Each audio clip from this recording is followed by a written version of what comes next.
Well, even as jokes on the salaried, middle class and tax rebates are flooding the social media, let's look at the reality of what the budget 2024 means for us. You and me, is it a hit or miss for the salaried and the middle class? Well, I'm being joined by the former Finance Minister, Mr. Chidambaram. In a short while from now, we'll let you know as soon as we have him. But let's also try and understand where we are right now. Tax rebate, no specific tax rebate for those earning below 15 lakh rupees. Savings of 17,000 in the new regime for those earning 15 lakhs. Short-term capital gains on specified financial assets now incur a tax rate of 20%. Up from the current 15%. Long-term capital gains and both financial, non-financial assets now carry a tax rate of 12.5, increase from the current 10%. I've run through this, but there is a lot to explain, particularly in the long-term capital gains and the short-term capital gains. We'll go into it point by point, particularly what it means for the real estate, as well as the middle class people who are earning their salaries. Is there anything in this budget for them? But as I said, I'm being joined by Mr. Chidambaram, the former Finance Minister. Let's go straight to him at this point. Do we have him? All right, there we have him. Thank you very much, sir, for joining us. Good evening. How would you look at this budget from the lens of the tax-paying middle class? Well, I'll tell them I'm sorry for you. There is virtually no relief to the middle class except the tax-paying middle class. See, not all members of the middle class are taxpayers. Those who are in the 0 to 20% tax bracket have got some relief. But nobody else has got relief. And those who are below the middle class, the lower middle class, the poorer sections, have been left to fend for themselves. They have been completely orphaned in this budget. Only a very small number in the tax-paying middle class has got some relief.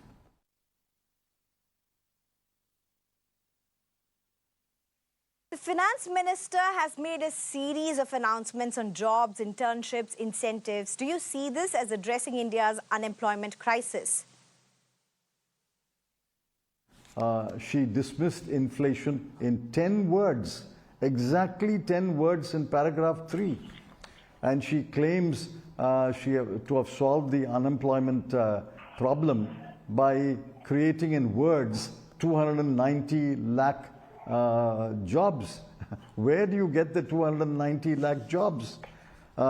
She has not paid attention to stagnating wages. Wages have stagnated for 6 years, from 2017-18 to 2022-23. And she has not paid attention to the fact that the budgeted expenditure for education and healthcare has not been spent. The revised expenditure falls far short of the budgeted amounts. She has not talked about MSP. She has not talked about Agniveer. She has not talked about education loans.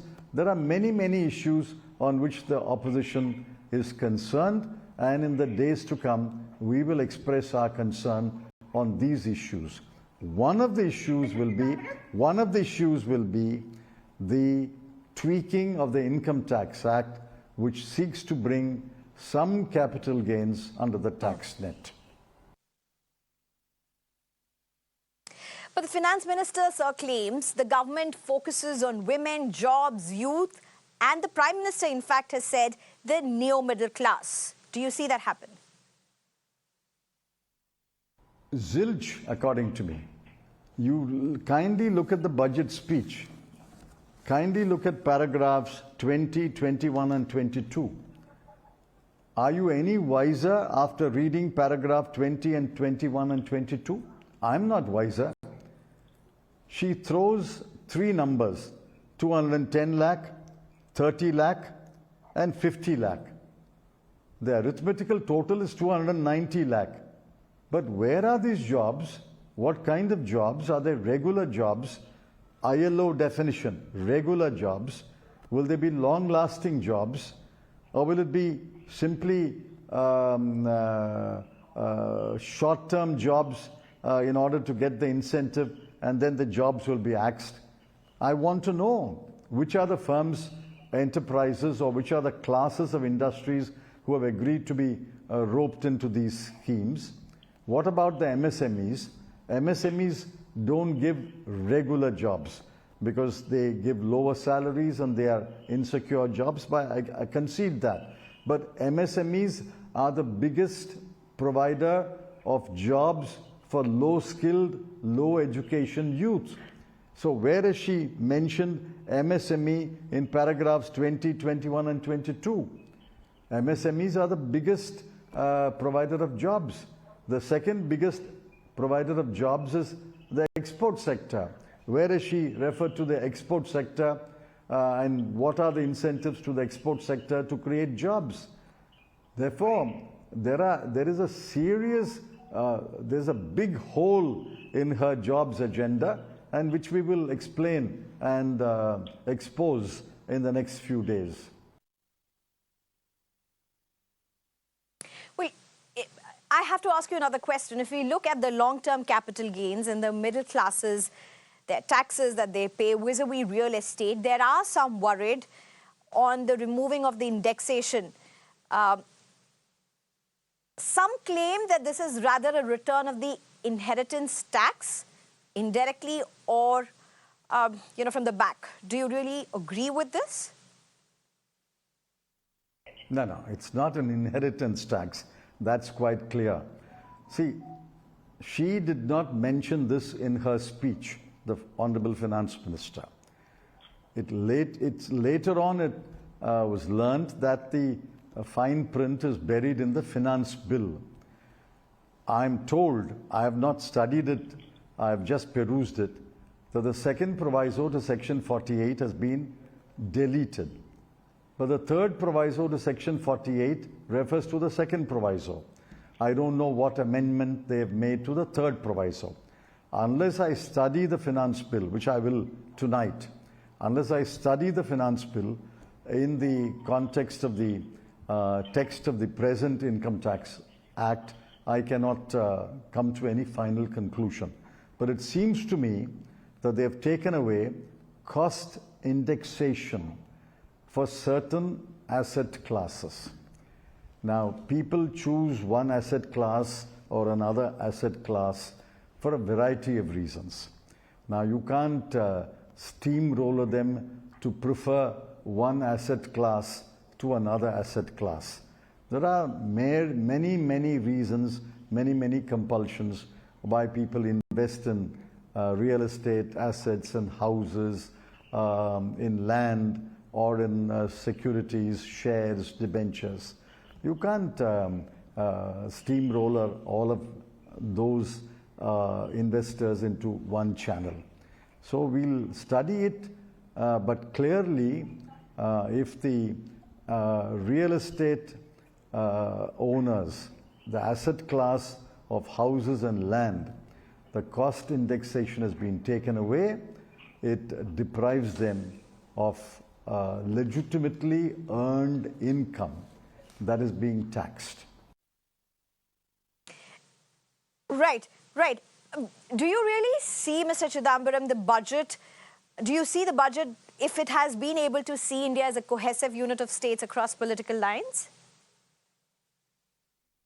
India is now divided into states which voted for the BJP or its allies, and the states which voted against the BJP or its allies. Andhra Pradesh and Bihar fall in the first category. Equally in the same category or near that category are Himachal, Uttarakhand, Assam, Odisha, or in the same category. The stepchildren, the children of the lesser god, if I to borrow a literary expression, are Kerala, Tamil Nadu, Karnataka, Telangana, Bengal are all the less favored states. This is suicidal. A national government cannot divide India into states which voted for the government and the states which voted against the government. This is absurd. This is a dangerous thesis, and the sooner this thesis is exposed and buried, the better India will be, the better federalism will be. There's great anger. I can see the anger building up in states like Tamil Nadu. The Chief Minister of Tamil Nadu has already made a very strong statement that he will boycott some meeting which has been called. Therefore, I think this is a serious issue. Right. Thank you very much, Mr. Chidambaram, for joining us with your perspective and how you look at this budget. Thank you very much, Mr. Chidambaram. Well, that was the former Finance Minister of India. But let's just quickly listen in to what the Finance Minister of India, the current Finance Minister of India, Nirmala Sitharaman, spoke about this budget while presenting it her shortest speech. Priority 2, employment and skilling. Employment-linked incentive. Our government will implement following 3 schemes for employment-linked incentive as part of the Prime Minister's package. Scheme A, first-timers. This scheme will provide 1 month wage to all persons newly entering the workforce in all formal sectors. Direct benefit transfer of 1 month's salary in 3 installments to first-time employees as registered in the EPFO will be up to 15,000 rupees. The eligibility limit will be a salary of 1 lakh per month. The scheme is expected to benefit 210 lakh youths. All right. Now, we were a while back talking about the long-term capital gains. This may be complex for those who are not familiar with it, but it is important to mention this. Now, remember the earlier the long-term capital gains from property were taxed at 10% with indexation benefits. According to the budget documents, the new tax rate for the long-term capital gains on property sales will be at 12.5% without indexation benefit. Removal of the indexation benefits and the subsequent reduction in profitability from real estate transactions may lead to investors shying away from assets that are taxed at a higher rate. The removal of the indexation benefit is largely negative for all those planning to sell their old properties. That is, even if you are inheriting as a gift, or are you selling it to somebody, and the person who buys it, there is higher chances that you may be paying a higher tax. But that's only one perspective. There's another perspective which brings out the difference, saying that this is rationalization of the taxes, particularly in the real estate and the long-term capital gains, and will only attract investors. These are two divergent views, but would have direct impact on the middle class, the upper middle class, and the salaried, of course, the investors as well. Now, let's just quickly skip through what the points have been, the highlights have been. Look at the health insurance for that matter. There's no new benefit or relief in terms of health insurance. Healthcare rising costs still remain a big concern. High GST, no rebate in terms of GST at all. Slabs of the GST rates still continue largely to be the same. No specification or mentions of reduction. And in a year when jobs have not only been an election issue, but there's literally been conflicting data on the levels of unemployment. The CMI is saying that unemployment rate has soared to 9.2%, as the screen suggests. And the government PLFS data saying unemployment rate has almost halved. Nirmala Sitharaman spent significant time speaking about job creation. The highlights include, in fact, lots of soaps for those who are going to be first-time employees who are going to be entering the job market for that matter. There's also first-time wages promised in the form of Provident Fund. There's also internships that have been promised that look at least 1 crore youngsters over the period of next 5 years being benefited with internships in the top 500 companies. That's what the government has claimed. I'm being joined at this point by Sandeep Chachra, who's a public policy expert, as well as Lloyd Mathias, who's an angel investor. Thank you very much, both of you, for joining us. Mr. Lloyd Mathias, I have to ask you this question. How do you look at the budget today, considering there are those who are saying the tax burden has only increased on those who are being squeezed with the taxes? Thanks for having me on your show, Sneha. I think that's a reasonably valid judgment to make. I think the one big disappointment really, and I'm talking about the salaried class who take a disproportionate burden of the tax-paying class, because a lot of all their taxes are deducted at source, or TDS as they call it. I think the big disappointment really is that there's just been some small tinkering. I think what we're hearing is that eventually, after all the calculations, they'll end up with 70,500 rupees. I think that's been a huge disappointment, right? The fact that, let's say, taxation starts at someone earning as low as 3 lakh per annum, right? I mean, that itself is a big problem. The expectation was at least that goes up 4 or 5 lakhs. And secondly, at the moment you hit a 15 lakh per annum, hit the topmost slab, which is 30%. I think, retaining that aspect has been certainly a big disappointment. I think the second really disappointment, if I would say, is really the raising of the long-term capital gains. I think a lot of people today are in the markets, and taking that from 10 to 12.5 has really impacted market segment. We saw the markets in the immediate kind of tank a bit. By the end of the day, they did recover. I think it was a needless move to increase from 10 to 12.5%. I think the only give back has been the standard deduction going up from 50,000 to 75,000, which is where you get that incremental 17,500. So I think this kind of tinkering has really not benefited anyone. In fact, it's just kind of pushed the middle class a little in the corner. Having said which, my big takeaways, I think the government has done great in terms of what they're saying on employment. I think this internship scheme for 1 crore youth over 5 years with the top 500 companies, with the government providing some subsidy, but expecting corporates to use their CSR, I think is a hugely positive move. I think that's one. Mr. Lloyd Mathias, I come to that. In fact, that's also an important aspect to really discuss about. But because you did make references to the long-term capital gains, and for viewers, this may sound very technical, I do want to get into a very practical aspect. But before that, can my team just play out the Finance Secretary who was explaining about this increase in the tax for the long-term capital gains? And that's going to be very interesting to see in context. The capital gains on the securities, the listed securities especially. And so over there, when we did this analysis for the year 22-23, we found that about 88% of the tax is actually coming from people who have an income of more than 15 lakh. 61% of that income is actually coming from people who have an income of more than 1 crore. That is income on capital gains on this. And we are all aware that otherwise, the standard rate is, about 30%.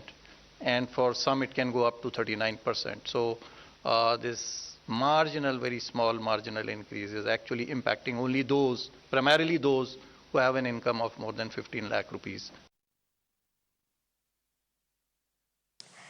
Mr. Lloyd Mathias, would you spend a minute on this? Because this is so ironical. 15 lakhs per annum is not, it's not the upper middle class. 15 lakhs per annum is quite the middle class. And it's not an insignificant percentage of tax. For that class, right. that is paying taxes anyway, that is paying taxes for their children, that's paying very heavy GSTs anyways, even for the healthcare. Where does one go? You're very right, Sneha. I think the government's view of 15 lakh at the top bracket being the highest taxpayer seems a little skewed, and it's a reality. While of course a lot of India is still poor, and I fully empathize with that aspect, but someone who makes 15 lakh per annum which is a little over 1 lakh a month, and take away a little bit of house rent, take away of school education, basic food and groceries, I think that leaves very little disposable income. And therefore, looking at that person at the top end of the slab and then saying a little increment in the long-term capital gains is not going to hurt him, I think seems like slightly skewed view, right? So that's one aspect where I completely disagree. Now, having said which, I think I want to call out two great things. I think one is the abolishment of angel tax is wonderful. I think we've seen the sentiment towards startups in the last 2 years dip a bit. That's true. Albeit for other reasons like governance and other issues.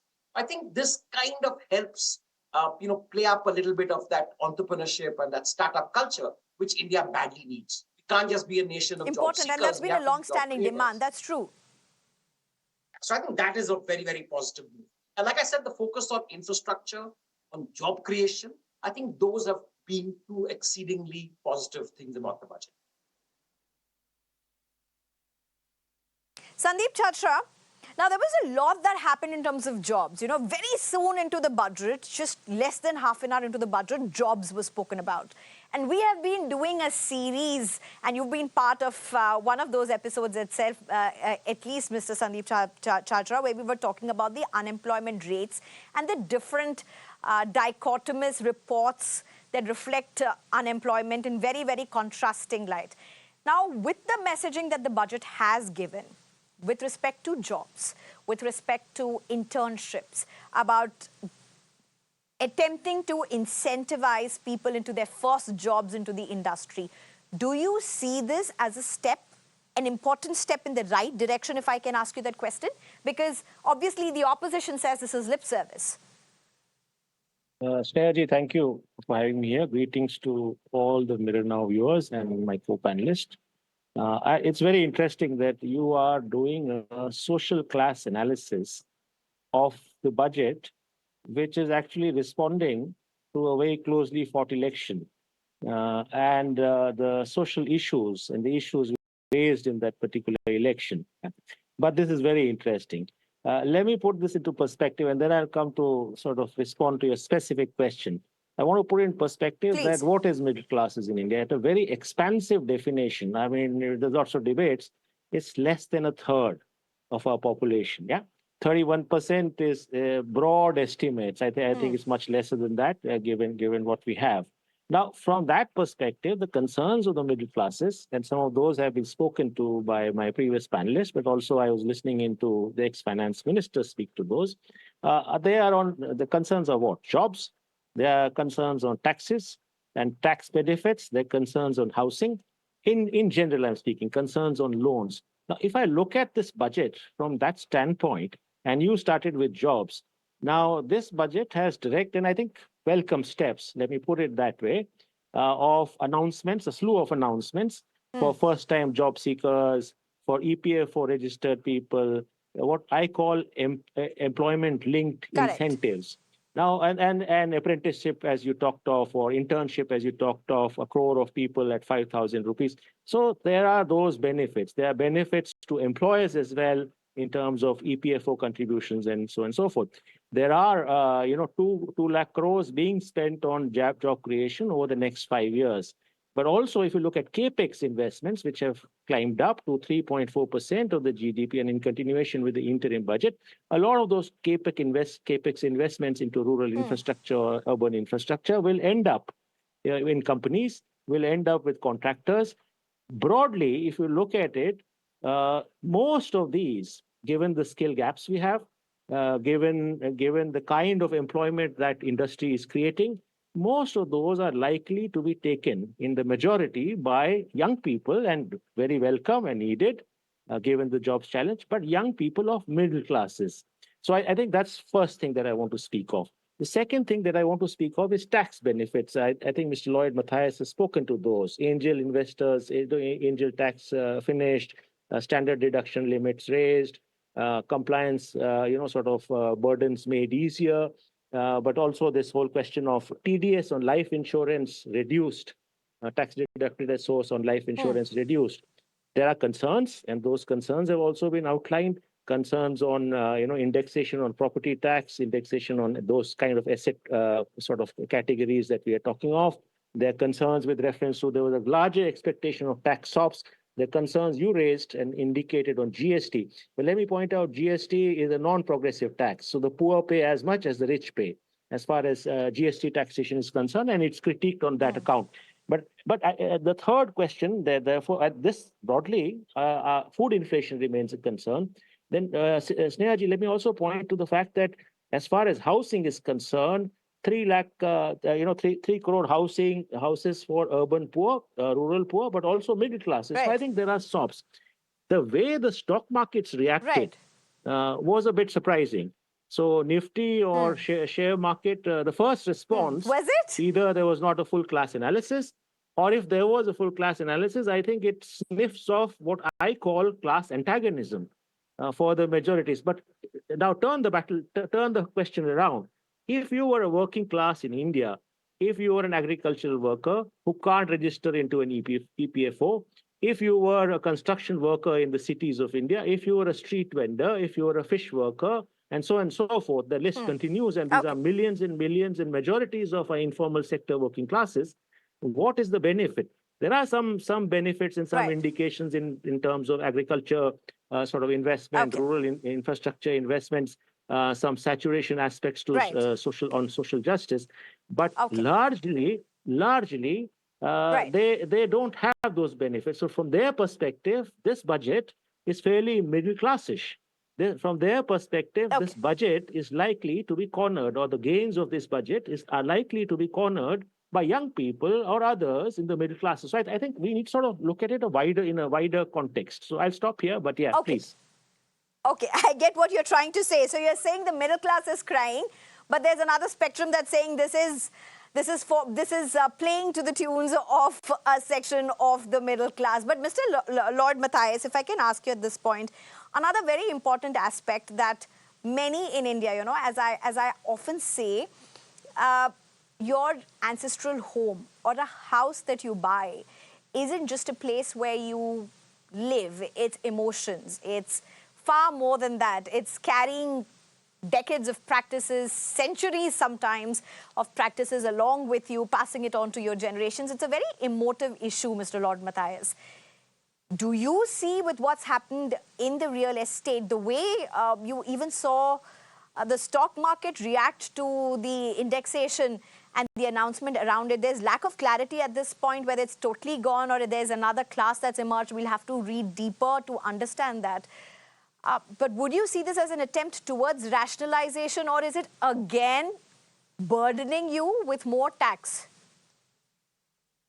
I think I just want to mention a couple of things. I think the stock market reaction to the announcement of long-term capital gains tax, the increase, was dramatic. And as a typical stock market, it reacts to sentiment. So there was a big dip, but by the end of the day, a lot of it recovered. The second point that my co-panelists made, I think you have to recognize that a nation of 1.4 billion, 140 crores, there will be segments and segments. So what seems like a bad deal to the top 20% might seem like a great deal to the people at the other end. And there's no denying that. India is too vast a country and there's no one size fits all or no solution. Having said which, like I said, the middle class has been taking an unfair burden of the taxes, right? If you look at last year, direct taxes, income tax were far higher than even corporate tax. And this is in 2019, the government announced a rebate on corporate taxes to spur employment and to spur productivity, which in a sense resulted in the stock market boom since then, barring for the years of COVID. But I think the commensurate growth in employment didn't happen in that period. And I think that's what this budget seeks to correct.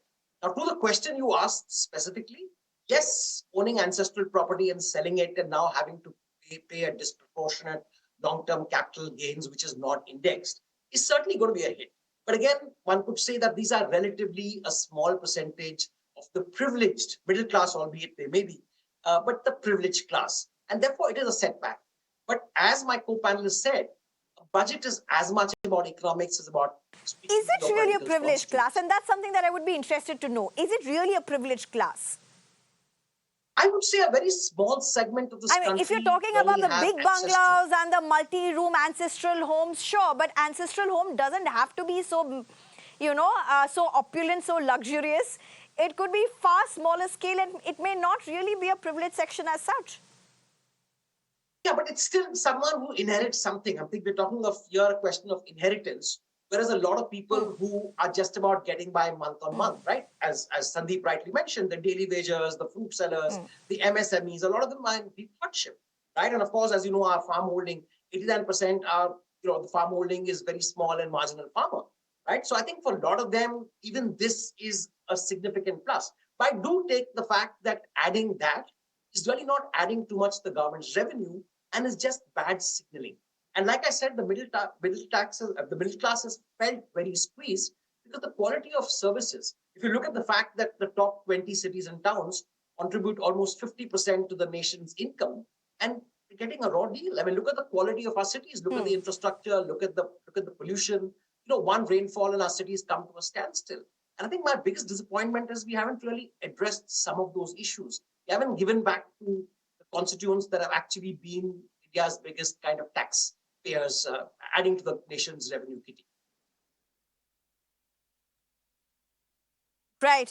We're totally out of time, but Lloyd Mathias as well as Sandeep Chachra, thank you very much for joining us. This is just possibly the beginning of a discussion around the budget. There'll be some more deeper studies and examinations that we'll have to do. And of course, as Mr. Chachra pointed out, there are so many layers to even one class. And of course, then when you look at all India, it's just divided at so many levels of privilege and non-privilege. And quite frankly, not every time and not much of India is isolated in that. They're quite overlapping as well. We'll have to see what this budget means for each of them. Thank you very much, both of you, for joining us. Lloyd Mathias as well as Sandeep Chachra. It's been a long day for you both as well. Thank you.